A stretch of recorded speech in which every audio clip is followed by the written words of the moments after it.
Now, many people in the metro cannot escape the heat. There's really no place for them to go. So there's a special community effort to help the homeless as the temperatures soar into the triple digits. Nonprofits and shelters go into overdrive. Fox 4 Sean McDowell working for you live at Washington Square Park tonight. One site where work to keep the homeless is underway. Sean.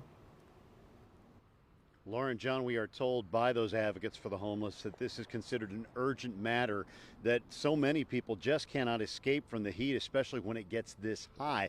Metro nonprofits and some of the shelters that you're talking about are among those agencies in the Kansas City area who are able to help people, but they also need a helping hand of their own in some cases.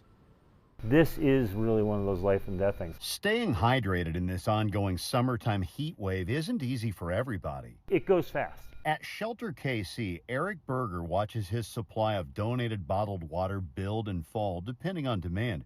When the weather gets this hot, the shelter staff might hand out 20 cases of cold water per week. Berger says these shelves were completely empty just a few days ago. If we get 2 more days like this will last. You start getting 10-day spreads, and that'll go really fast. Advocates for the homeless say donated bottles of water are vital since they can help avoid dehydration and mental health emergencies. Shelter KC is among the nonprofits that are crowded to capacity and treating summertime weather crises the same as cold weather might warrant. We know that the community will respond when we have the need, but usually until you're worried about the heat yourself, until you're experiencing it, it's like everything, that's when it gets into people's attention. The needs of the homeless seem to grow when weather events hit. On Tuesday night, KC Heroes organized its weekly houseless picnic at Washington Square Park. People living on overheated streets were offered meals, clothing, counseling, and haircuts too.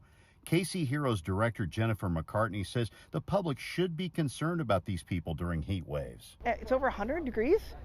People are going to die, and that's a given. It's going to happen. We're going to start seeing it. We saw it last year. Sean, Fox 4, we have great viewers, of course, and if any of them at home want to help, how can they get involved? Well, the majority of Metro shelters, John, including places like the City Union Mission and Nourish KC, they have websites, of course, and there are often instructions on those respective websites to tell people what needs can be addressed and certainly how to do it. And by the way, since we mentioned Shelter KC, their directors say they need 2 unexpected needs, specifically hats and sunblock. You may not expect those immediately, but if you're stuck outdoors all the time, the needs are pretty obvious. No question. Sean McDowell live in Washington Park tonight. Sean, thanks.